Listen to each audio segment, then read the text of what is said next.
Hello everyone, myself Gurvinder Kaur from Mata Mondi Oswal Public School. Today we will do Social Science for Class 8 book from Punjab School Education Board. Now we start our Geography Chapter 2 Natural Resources. First of all, the first question arises, what are natural resources? We have nature gifts like land, water, soil, vegetation, minerals. All these are our gift which are given from nature are called natural resources. और ये resources है जो ये हमको spinal cord means इसको हम रीढ़ की हड्डी भी बोलते हैं। क्यों? क्योंकि ये किसी भी देश की प्रोस्पेरिटी, उसकी शक्ति का प्रतीक माना जाता है। जिस देश के पास लैंड, वाटर, सॉइल, वेजिटेशन और मिनरल्स हैं, वो देश सबसे अधिक शक्ति वाला और खुशहाली वाला माना जाता है। इस चैप्टर में हम स्टडी करेंगे land, soil, water, nature, vegetation, wild life, mineral and energy resources के बारे में रीड करेंगे। First of all, land resources. Land resources को जैसे ही सभी को मालूम है, लैंड है तो नेचुरल वेजिटेशन है, ह्यूमन बींग्स है, living things, non living things, जो भी है सब लैंड के ऊपर डिपेंड करता है। मनुष्य अपनी जो भी फुलफिलमेंट है वो लैंड के थ्रू ही पूरी करता है। जो इसकी एक्टिविटीज़ हैं, इकोनॉमिक, कल्चरल, सोशल, जो सभी लैंड रिसोर्स के ऊपर डिपेंड करती है। अप्रॉक्सीमेटली है जो लगभग 29% धरती का जो पार्ट है वो तो लैंड है। जो 71 पार्ट है वो पानी है। 29 जो परसेंट है लैंड, उसको हम आगे भी कई मतलब कि लैंड फॉर्म्स में धरती के जो और रूप हैं, लैंड फॉर्म मीन्स और कई रूप है जैसे कि माउंटेन्स, प्लेटूज, प्लेन्स आदि में इसको भी डिस्ट्रीब्यूट कर देते हैं। ठीक है। जैसे main economic activities differ with the different land form. कैसे कि जैसे हमारा लैंड फॉर्म है वैसे ही हमारी आदमी की वहाँ की एक्टिविटीज़ हो जाती हैं। जैसे डेंस पॉपुलेशन में वो प्लेन एरिया होगा, वहाँ पर जो रिक्वायरमेंट थी, जो फैसिलिटी थी, वो सबसे ज़्यादा होगी। इसके अगेंस्ट हम चलें माउंटेनस एरिया में, उस रीज़न में क्या है कि फैसिलिटीज़ कम होगी, जहाँ पर एक्टिविटीज़ भी कम होंगी। ऐसे में धरती का जो पार्ट है वही मनुष्य ने उसको अपने अनुकूल कर लिया है। धरती का गिनती अगर हम इसको देखें, जो ये भी एक लार्ज कंट्री है, इसका जो साइज़ है 32,87,782 स्क्वायर मीटर है। और इसके इंडिया का ही 30 भाग है वो माउंटेन्स एरिया में आता है। और जो माउंटेन्स है इसको क्या कहते हैं हम लोग? Store houses of resources. पर्वतों को संसाधनों का भंडार भी कहते हैं। क्यों? एक तो ये हमारे देश की सुंदरता को भी बढ़ाते हैं, दूसरा ये खनिज पदार्थ यहाँ पर पाए जाते हैं, तीसरा ये हमें अपने एनिमी से प्रोटेक्ट भी करते हैं। 43% है धरती का जो इंडिया का पार्ट है वो कवर्ड किसके साथ है, प्लेन एरिया के साथ। यहाँ पर आदमी है जो अपनी जो नीड्स है उसकी ज़रूरत है उसको फुलफ़िल करता है। मोस्टली ये एरिया पॉइंट ऑफ व्यू से ज़्यादा देखा जाए तो एग्रीकल्चर यहाँ पर ज़्यादा पाई जाती है। लैंड व्यूज़, धरती को जैसे ही पहले हमने डिफरेंट पार्ट्स में डिवाइड कर दिया, ऐसे ही धरती का जो फर्स्ट है वो लैंड जो हमारे पास है 29%, उसमें से कुछ जो परसेंट है वो लैंड अंडर फॉरेस्ट में आती है जो कि हमारी 23% है। नेट सोन एरिया वो हमारा 46% है, यहाँ पर हम कुछ भी उगा सकते हैं। नेक्स्ट है हमारा फॉलन लैंड। फॉलन लैंड वो होती है जो यहाँ पर एक बार फसल होगी दोबारा उसको 1 से 5 वर्ष के लिए उसको छोड़ दिया जाता है ताकि वो अपनी फर्टाइल है जो उसकी उपजाऊ शक्ति है वो उसमें वापस आ जाए। Land not available for cultivation, ये 14% है। क्यों?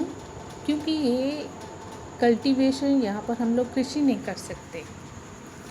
और आगे है कल्टीवेबल वेस्ट लैंड, ये 5% है। और land under pasture and plants ये है आपकी 4%। ये इंडिया का मैप है। यहाँ पर जो रेड के साइन है लेयर टिंट बना हुआ है कल्टीवेबल वेस्ट लैंड, ये ऐसी वेस्ट लैंड है यहाँ पर कुछ भी नहीं हम लोग कर सकते। टेम्परेचर हाई, बहुत ज़्यादा हाई, या लो, हम इसको बोल सकते हैं डेजर्ट एरिया है। ये है वाइट डेजर्ट एरिया, मीन्स मतलब कि माउंटेनस एरिया है। और कल्टीवेबल लैंड येलो, यहाँ पर हम लोग एग्रीकल्चर कर सकते हैं। ग्रीन पार्ट है वो है यहाँ पर फॉरेस्ट ज़्यादा है। और red land not available for cultivation. आगे है हमारा सॉइल रिसोर्सेज, जो हमारा सेकंड पॉइंट था। Soil is very important factor for the germinations and the growth of plants. किसी भी प्लांट्स की ग्रोथ के लिए और उसके जर्मिनेशन के लिए सॉइल का भी होना बहुत ज़रूरी है। It is the renewable and abiotic resource. ये तो एक रिन्यूएबल है, मीन्स दोबारा डेवलप हो सकती है। अबायोटिक है, ऐसे रिसोर्सेज हैं जिसको हम लोग can be fertile by the use of manure and the fertiliser के थ्रू हम इसको फर्टाइल बना सकते हैं। The soil formation is continuous process, many factor affect the formation of the soil. बहुत सारे ऐसे इफेक्ट हैं जो सॉइल को भी उसकी सॉइल की फॉर्मेशन को भी अफेक्ट करते हैं, जैसे कि parent rock, climate, plants, other creatures. ठीक है। और इंडिया है जो बेसिकली एक एग्रीकल्चर कंट्री है, जो 65 और 70% पॉपुलेशन है वो इस ऑक्यूपेशन के साथ रिलेटेड है। Therefore such a country the role of the soil become more important. ऐसे ही इसकी जो इम्पोर्टेंट है सॉइल के कारण उस देश की इम्पोर्टेंस भी बढ़ जाती है। और एरिया टू एरिया सॉइल की हम ड्यू टू सॉइल देखें तो एरिया टू एरिया ये डिफ़र करता है। जैसे कि हमारे पास सॉइल है black soil, red, forest and mountain soil, laterite, desert and alluvial soil. First हम करेंगे अलूवियल सॉइल। ये जो सॉइल है 45% है जो देश में पाई जाती है। ये एक प्रकार की ऐसी सॉइल है जो कृषि के उत्पादन के लिए सबसे ज़्यादा इम्पोर्टेंट है।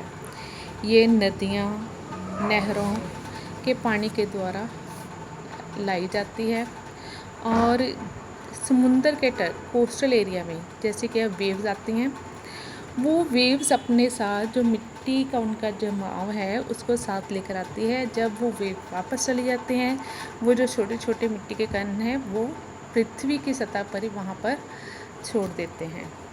जैसे कि जलोढ़ मिट्टी के आगे, उसको आगे भी हम 2 भागों में बांट देते हैं, खादर और बांगर।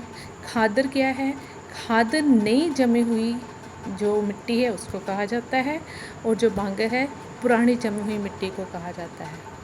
और ऐसे ही भारत के जो उत्तरी मैदान हैं वहाँ पर अलूवियल सॉइल पाई जाती है, और इस मैदान में इंडो गैंजेटिक ब्रह्मपुत्र का मैदान भी आ जाता है, उसको भी ऐसा कहा जाता है। और ये मैदानों की रचना उत्तरी भारत में आ रही 3 नदियाँ, एक तो सिंध, एक गंगा और एक ब्रह्मपुत्र रिवर के द्वारा इन मैदानों की क्या हुई है? रचना हुई है। कंस्ट्रक्शंस इनकी वजह से हुई है, और इनकी वजह से यहाँ पर सबसे ज़्यादा कृषि का, एग्रीकल्चर सबसे ज़्यादा यहाँ पर पाई जाती है। नेक्स्ट है ब्लैक सॉइल। ब्लैक सॉइल क्या है? ये एक रेगुलर और कॉटन सॉइल के लिए सबसे बेस्ट है।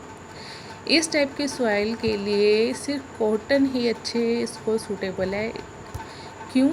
क्योंकि इसकी इग्नियस रॉक जो हमारी है अग्नि चट्टानों से बनी होती है, और 16.6% है जो पाई जाती है। ये जो सॉइल है महाराष्ट्र, मध्य प्रदेश, कर्नाटक, आंध्र प्रदेश, गुजरात, तमिलनाडु राज्यों में पाई जाती है। और जो काली मिट्टी है ये अपने अंदर की नमी को, जो मॉइस्चर है इसका अंदरला, उसको ज़्यादा देर तक सोख के अब्जॉर्ब कर सकती है, और ये सबसे ज़्यादा उपजाऊ भी होती है। यहाँ पर कॉटन, वीट, ज्वार, रेपसीड्स, टबैको, सनफ्लावर आदि यहाँ पर इस सॉइल में ग्रोन किए जाते हैं। राइस और शुगर कैन भी इसमें इरिगेशन की हेल्प से, सिंचाई के माध्यम के द्वारा राइस और शुगर केन भी उगाए जाते हैं, और ये black soil beneficial for agriculture. Next है हमारा red soil. Red soil is found over 10.6% area of the country. This soil has been named because of its red colour. Red colour से इसका नाम रेड सॉइल पड़ गया। क्यों? क्योंकि इसकी जो कंस्ट्रक्शंस है वो जो इस रॉक के ऊपर डिपेंड करती है। उस मिट्टी में lack in elements like magnesium, phosphate, nitrogen और ऑर्गेनिक मटेरियल है जैसा, उसकी वजह से इसका इस किस्म की जो कमी होती है, और फसलें उगाने के उद्देश्य से यह बिल्कुल बहुत ज़्यादा उपयोगी नहीं होती।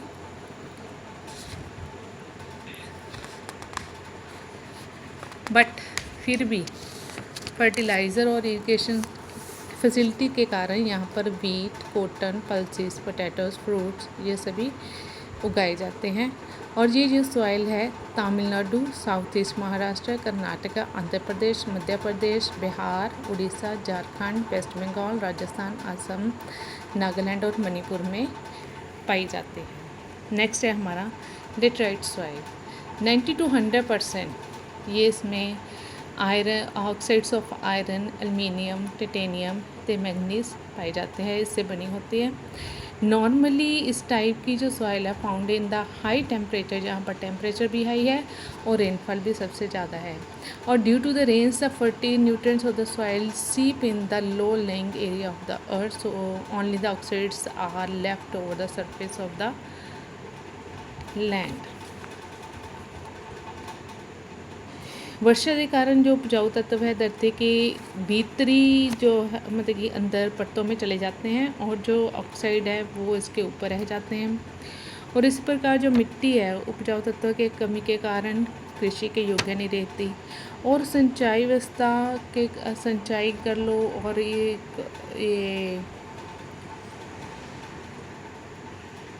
सिंचाई की नाल इसके साथ कुछ भी हम लोग क्रॉप्स है जो हम लोग इसको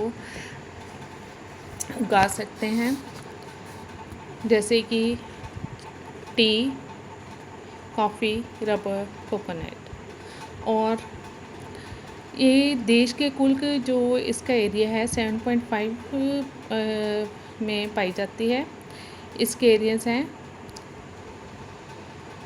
eastern Ghat, western Ghat, Rajmahal hills, the Vindhyachal, the Satpura, Malwa plateau, Maharashtra, Andhra Pradesh, Orissa, Karnataka, west Bengal, Kerala, Jharkhand और some known as this type of soil. Next है हमारा forest and mountainous type of soil. These type of soils are rich in humus.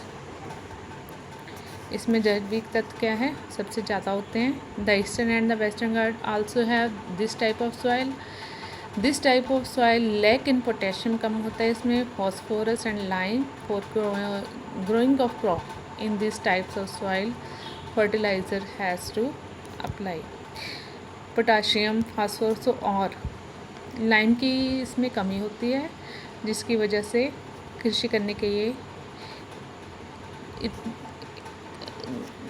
लिए इसको फर्टाइल्स मीन क्या उपजाऊ बनाने के लिए इसको क्या है हम लोग इसको खाद वगैरह अप्लाई करके ये फिर हम लोग यहाँ पर अपने जो क्या है क्रॉप्स को ग्रो कर सकते हैं। नेक्स्ट है हमारा डेजर्ट सॉइल।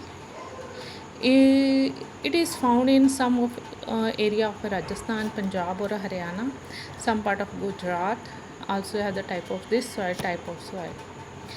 4.3 डेजर्ट सॉइल में क्या टोटल लैंड है जो हमारे कंट्री का, इस टाइप की डेजर्ट सॉइल पाई जाती है। This type of soil has a very low capacity of the water retention and seeps down very soon. ये एक ऐसी सॉइल है जो बहुत जल्दी इसमें पानी अपने अंदर सोख लेती है और जो इसमें पानी बहुत जल्दी हम लोग कह सकते हैं इसको बहुत जल्दी नीचे चला जाता है। इसी प्रकार की जो मिट्टी में अधिक जल वाली फसलें तो नहीं उगाई जा सकती, जैसे कि जौ, बाजरा, मक्की, दाल आदि की कृषि की जा सकती है। राजस्थान के जिन भागों में पंजाब में जारी नहरों का पानी जब मिलना शुरू हुआ तो ऐसे में डेजर्ट सॉइल में भी कृषि होने लगी। और जैसे कि मैशलैंड, सलाइन एंड अल्काइन soil, laterite soils also are found. और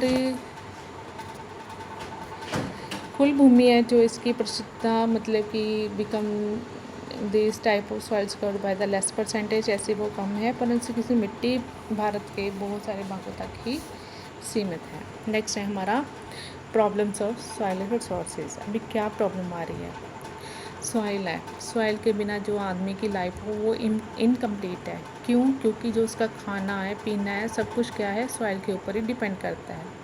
अगर सॉइल पर फर्टाइल है, ठीक है, वो अच्छे से उसके एग्रीकल्चर वो बहुत ज़्यादा प्रोडक्शन उसकी ज़्यादा होगी। अगर कम है तो उसको बहुत सारी प्रॉब्लम्स को फेस करना पड़ता है, जैसे कि soil erosion, reductions in the fertility, sandy condition, acidity और alkalinity, use of the soil beyond incapacity, water logging. ये सारी प्रॉब्लम्स आती हैं सॉइल की सोर्स में, मतलब कि जैसे कि हम लोग ये एक जैसे सॉइल पूरे देश में कहीं भी नहीं मिल रही,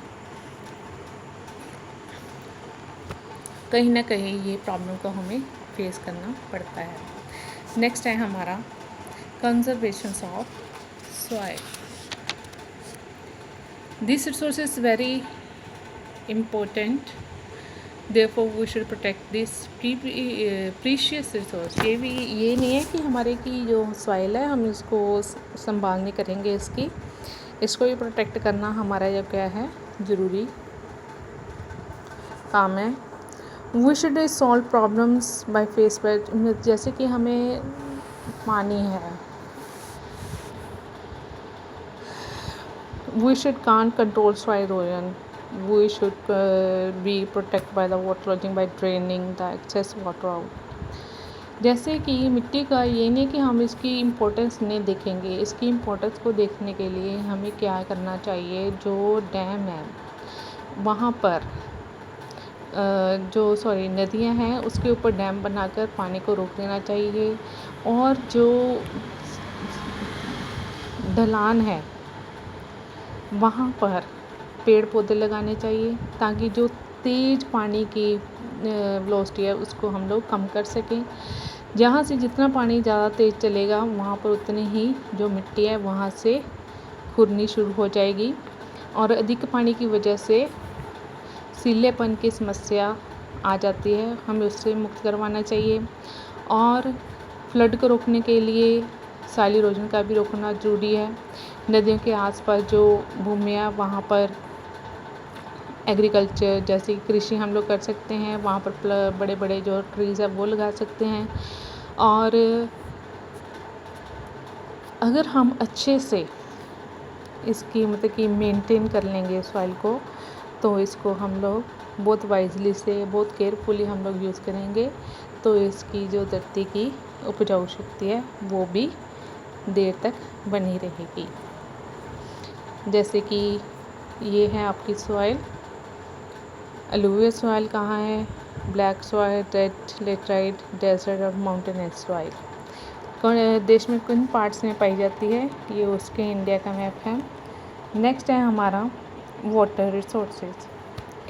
वाटर रिसोर्सेज के बारे में तो आप सभी को मालूम है, ये इतना हमारे लिए वैल्यूएबल और इतना इम्पोर्टेंट है कि इसके बिना जो लाइफ है हमारी पॉसिबल ही नहीं है।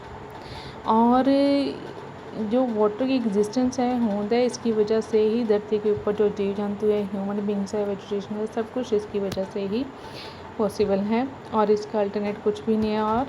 और ये ह्यूमन की नंबर्स मतलब कि बहुत सारी जो रिक्वायरमेंट्स हैं उसको फुलफ़िल भी करता है, जैसे drinking, bathing, washing, agriculture, industry और मैनी पर्पज़ के लिए। और 71% जो है धरती का पानी का भाग है वहाँ पर इसको इसलिए इसको हम लोग वाटर प्लैनेट भी बोल देते हैं। अभी इसके पानी को हम लोग डिस्ट्रीब्यूट कर दें तो यहाँ पर ओशन, सीज और सॉल्टी लेक 97.20 है, आइस कैप एंड ग्लेशियर्स 2.15% है, लेक वो reverse and stream 0.0085%, water in the biosphere and atmosphere 0.0015%, underground water 0.64%। Next है हमारा use of water in the world.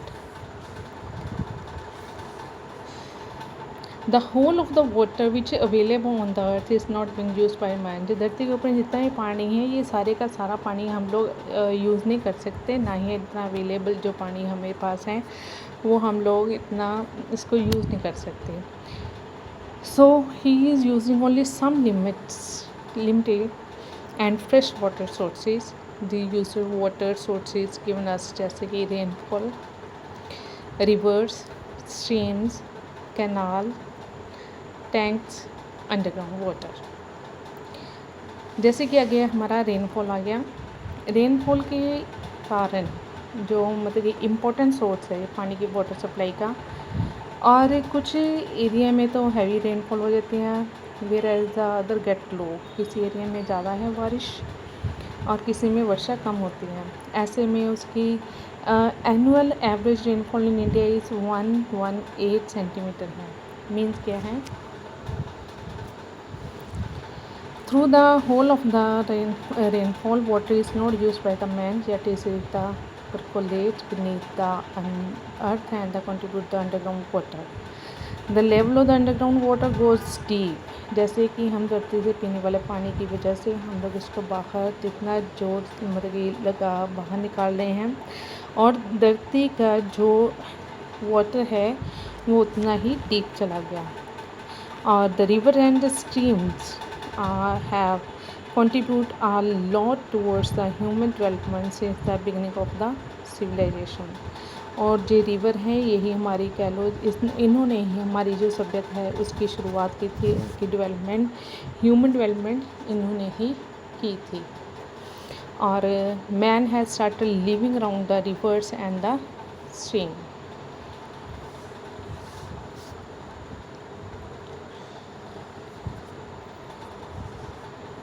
These rivers can be divided into two categories: the perennial rivers, which comes the melting of snow, and the seasonal river, which depends on rainy water. अभी इसको river से इसको भी हम two parts में divide कर दिया। एक तो वो है जिसको हम लोग टू पेरिनियल मीन्स किया है,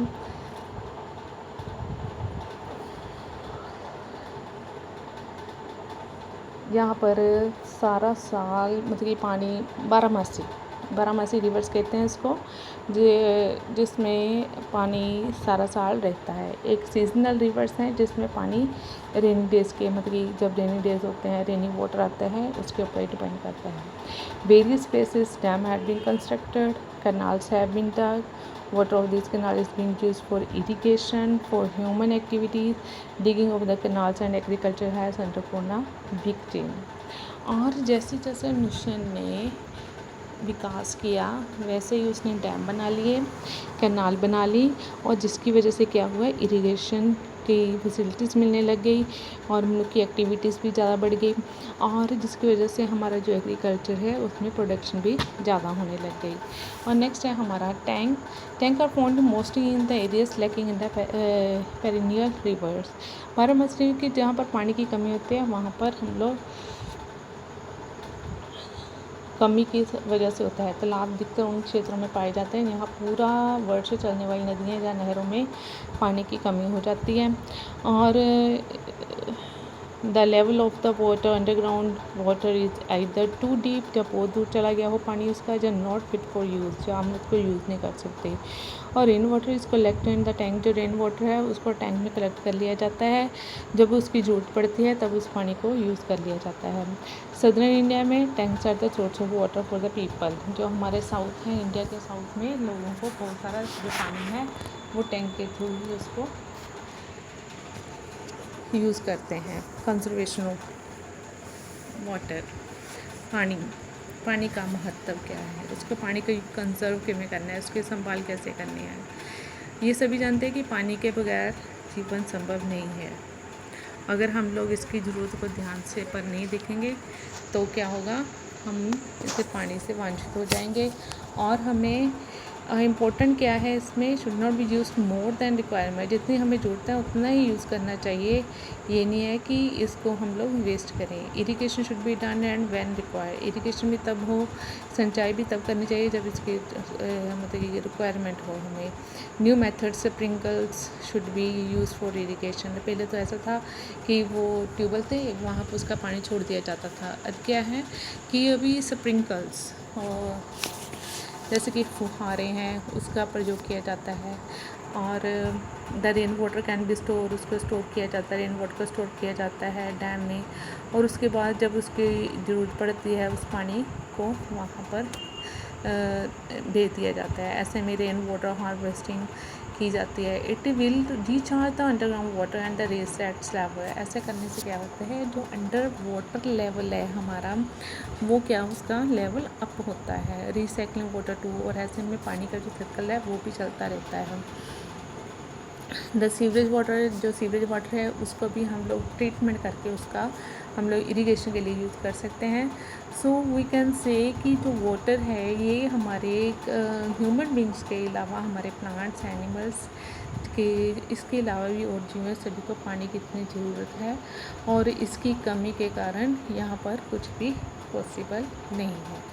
नेक्स्ट है हमारा नेचुरल वेजिटेशन रिसोर्सेज। जो नेचुरल वेजिटेशन रिसोर्सेज है ये क्या है, नेचर ने हमें गिफ्ट दिया है, और which is categories as a renewable resource as ये डे बाई डे। ऐसा क्या कि अगर हमने इसको वेजिटेशन एक बार यूज़ कर लिया, ये दोबारा फिर इसको रिन्यूएबल कर सकते हैं। ये डिपेंड करता है हमारे क्लाइमेट, सॉइल, तो या हमारे और फैक्टर्स हैं उसके ऊपर डिपेंड करता है। क्लाइमेट क्या है, वेरी इंपॉर्टेंट फैक्टर है। अगर क्लाइमेट कॉम्बिनेशंस, ह्यूमिडिटी और टेम्परेचर इक्वल है तो वेजिटेशन ग्रो बहुत अच्छे से उसकी ग्रोथ होती है और बहुत जल्दी डेवलप होता है। और जब यहाँ पर इसकी कमी पाई जाती है वहाँ पर स्केर्सिटी मतलब कि जो वेजिटेशनल की स्केर्सिटी हमें मिलती है। और for example in the area of the high temperature the heavy rainfall equatorial forests are found, different types of the vegetation found in the different part of the world. हर प्रकार की जो वनस्पति है वो डिफरेंट पार्ट में पाई जाती है due to high temperature, due to temperature and rainfall. Or the natural vegetations are also called the forest which fulfill numerous human needs. ये हमारे जो needs हैं उसको क्या करते हैं, उसकी जरूरतों को कौन ये पूरा करती है। वुड से लेकर fuel wood as well as से लेकर जो इंडस्ट्री तक का जितना काम है सारा हमारा वेजिटेशन के ऊपर डिपेंड करता है। इस प्रकार हमें जो फ्रूट्स हैं और मेडिसिन्स हैं और कोई प्रोडक्ट हैं ये सारा हमारा नेचुरल वेजिटेशन के ऊपर डिपेंड करता है। और इसकी वेरिएशन टेम्परेचर रेनफॉल में वेरिएशन के कारण और जो इसकी नेचुरल वेजिटेशन है वो भी डिफरेंट टाइप पाई जाती है। और इंडिया में इसको कई पार्ट में ऐसे डिवाइड कर सकते हैं, जैसे एवरग्रीन फॉरेस्ट है, डेसिडियस और डेजर्ट और dry forest, mountainous and delta forest. और एवरग्रीन फॉरेस्ट जैसे नेम से ही पता चलता है कि ये पूरा साल ही हरे भरे रहते हैं और इसके जो पत्ते हैं ये शेड नहीं करते, लीव्स है ना इसके शेड नहीं करते। और ये मतलब कि हैवी रेनफॉल जहाँ पर सबसे ज़्यादा होती है वहाँ पर पाए जाते हैं, जैसे कि हमारे इंडिया में वेस्टर्न घाट है, साउथ इंडिया में आ गया, north east part of the West Bengal, Assam, the lower slopes of the Himalaya में ऐसे जो हमारे जो फॉरेस्ट है ऐसे पाए जाते हैं। डेसिडियस फॉरेस्ट ये जो वन सीज़न में एक सीज़न में क्या करते हैं अपने लीव्स को पत्ते जो है झड़ जाते हैं इसके और दोबारा आ जाते हैं। ये these forest are very important as for as availability of the wood is concern. ये जो है मतलब कि भारत में इसकी बहुत ज़्यादा ये फॉरेस्ट जो है सबसे ज़्यादा इम्पोर्टेंट है। इसके we get wood of salt, इस हम लोग सॉल्ट, टेक, बैम्बू, शीशम और खैर जे ट्रीज यहाँ के फॉरेस्ट में पाए जाते हैं। नेक्स्ट है हमारा डेजर्ट वेजिटेशन। ये यहाँ पर लो रेनफॉल होगी, ये वहाँ पर वेजिटेशन होती है। Due to the lack of the rainfall the sparse type of the vegetation is found. This type of vegetation available in Rajasthan, Gujarat, some part of Haryana. और date, cactus, thorny bushes and dominant plants और the desert plants are vegetation. जी इस time की जहाँ पर पानी की कमी है उसके ऊपर वैसे ही जो प्लांट्स हैं वो पाए जाते हैं। नेक्स्ट है हमारा mountainous vegetation grow over the slopes of the mountain. The Himalaya slopes are Kashmir to Assam are cover with the different type of the trees and the plant. जो हिमालय की स्लोप है वहाँ पर बहुत सारे जो कश्मीर से लेकर असम तक कई प्रकार के जो ट्रीज़ हैं और प्लांट्स हैं वो पाए जाते हैं। जो वुड है इसकी बहुत यूज़फुल है, हाईली यूज़फुल है और ग्रेट इंपॉर्टेंस है उसकी, जैसे कि पाइन, फर, देवदार, ओक, चेस्टनट, मेपल, पॉपुलर। ये आपकी ये जो है ट्रीज़ हैं ये बहुत ज़्यादा पाए जाते हैं और ये कॉस्टली बहुत है और इसकी वुड भी है बहुत अच्छी क्वालिटी की होती है। और इसकी जो वुड है वहाँ उससे building, rain coaches, mat box आदि जो है फर्नीचर आदि पाए जाते हैं, बनाए जाते हैं। और we get many types of the fruits like apple, almond, plum, chestnut आदि माउंटेनस एरिया में ये इस प्रकार के जो फ्रूट्स वगैरह ये हमें मिल जाते हैं। डेल्टा टाइप ऑफ वेजिटेशन, ये जो डेल्ट है, डेल्टा तो उसको कहते हैं यहाँ पर टू रिवर्स आकर आपस में मिलते हैं, समुंदर में जाकर मिलते हैं। और नियर माउंट मतलब कि ये डेल्टा टाइप ऑफ वेजिटेशन हमें समुद्र के कोस्ट, जैसे कि समुद्र में मिलने वाली जो नदियाँ हैं उसके आसपास ही होगी, जैसे कि हमारा सी कोस्ट आ गया। और इस टाइप की जो वेजिटेशन है जो deltaic part of Ganga, Brahmaputra और some rivers of the south India, sundari, नीमा एंड पाम ऐसे ट्री पाए जाते हैं। Are the dominant trees are the over here. The sundari wood is the very significant. और Ganga Brahmaputra Delta is the most important delta. It's also called the Sundarban Delta because the presence of the Sundari trees in large number में जो सुंदरी trees है वहाँ पर large number में पाए जाते हैं. Natural vegetation. नेचुरल जो वेजिटेशन है ये हमारी मैंस की जो नीड्स है उसको बहुत ज़्यादा पूरी करते हैं. डिफरेंट प्रकार के हमें furniture, paper making, adhesive, lubricant, rubber, dice, medicine plants and shops, way types of the fruits. ये बर्ड्स के लिए भी जो है उनके नेस्ट के लिए, वाइल्ड एनिमल का हाउस है, ये सब कुछ क्या है हमारे नेचुरल वेजिटेशन हमारे लिए इतनी ज़्यादा इम्पॉर्टेंट है. नेक्स्ट है वाइल्ड लाइफ रिसोर्सेज. क्रिएचर ने कहाँ पर रहना है? जो creature living in the forest कहाँ पर रहते हैं? जंगल में रहते हैं. जंगल में रहेंगे तो उसको जंगली हम लोग क्या बोलेंगे? जंगली जीव बोलेंगे. और ऐसे में जो फॉरेस्ट है consider their natural habitat. These creatures are birds. कैसे होते हैं वहाँ पर हम लोग देखते हैं जंगल में बर्ड्स भी होते हैं, इंसेक्ट एनिमल्स भी है, बिग एनिमल्स, बिग ग्रासलैंड भी होते हैं फॉरेस्ट में. वर्ल्ड का लार्जेस्ट नंबर जो क्रिएचर है यहाँ पर भी पाए जाते हैं. जो 80,000 स्पीसीज़ हैं एनिमल्स की यहाँ पर इंडिया में पाई जाती हैं. और जैसे कि elephant, lion, leopard, tiger, bear, yak, rhinoceros, deer, monkey, jackal, fox extra ये सब. इसके अलावा स्कल, mongoose, tortoise and many kind of the snakes are found here in India also. और protection and the conservation of the wild life. ਹੁਣ आगे है हमारा कि हमें वाइल्ड लाइफ को कैसे प्रोटेक्ट करना है, उसको कैसे संभाल के जाए. ये नहीं है कि हमें शुरू से तो मनुष्य क्या था कि अपने जो जानवर थे, पक्षी थे, पहले उसको मार देता था उसके खाने के लिए, फिर अपना भोजन वो बनाता था. पर अब नहीं, क्योंकि अभी उसके खाने का जो है बहुत कुछ मिलने लग गया, अब वो उसका शिकार नहीं कर सकता. अब इसको ये मारना क्या है आदमी को शोभा भी नहीं देता. और बहुत सारी स्पीसीज़ ऐसे हैं जो ख़त्म होने के कगार पे आ गई. और कुछ तो ख़त्म हो गई, कुछ को हमने ख़त्म कर भी दिया. और हमें गवर्नमेंट ने उसके कुछ स्टेप ऐसे उठाए हैं कि जिसकी वजह से, जैसे कि प्रोजेक्ट टाइगर 1973 के प्रोग्राम के अधीन 19 एलिफेंट प्रोजेक्ट था एक 1992 में. ये चलाया कि वाइल्ड एनिमल्स का उसको हम लोगों ने प्रोटेक्ट करना है. In the year 1972 and 2002 government ने एक एक्ट पास किया था जिसमें क्या था वाइल्ड लाइफ को प्रोटेक्ट करने का, इस्टेब्लिश करने का उन्होंने ये प्रोजेक्ट बनाया था.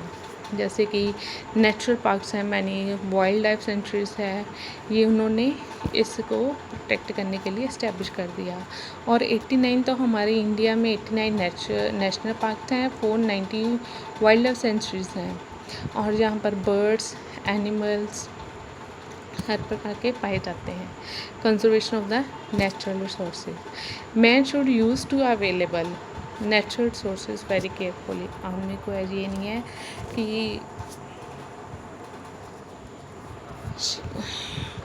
मतलब कि ये इसका अवेलेबल तो है सब कुछ, नेचुरल रिसोर्सेज तो वे है, पर इनका ध्यान भी रखना बहुत ज़रूरी है. No resource should be waste. कोई भी रिसोर्स ऐसा नहीं है अगर मिल जाता है कि हम लोग उसको वेस्ट कर दें. नहीं, ऐसा नहीं करना. While using the resources for our self we should also keep in mind the needs of the coming generations are very real. Conservation of the resource lies in the need and the optimal use. आने वाली जो हमारी generation है उसको भी किसमें इनकी need पड़ेगी, उसको को भी अपने माइंड में रखकर इन रिसोर्सेज की है कंजर्वेशन, उसकी संभाल करनी चाहिए. Thank you very much.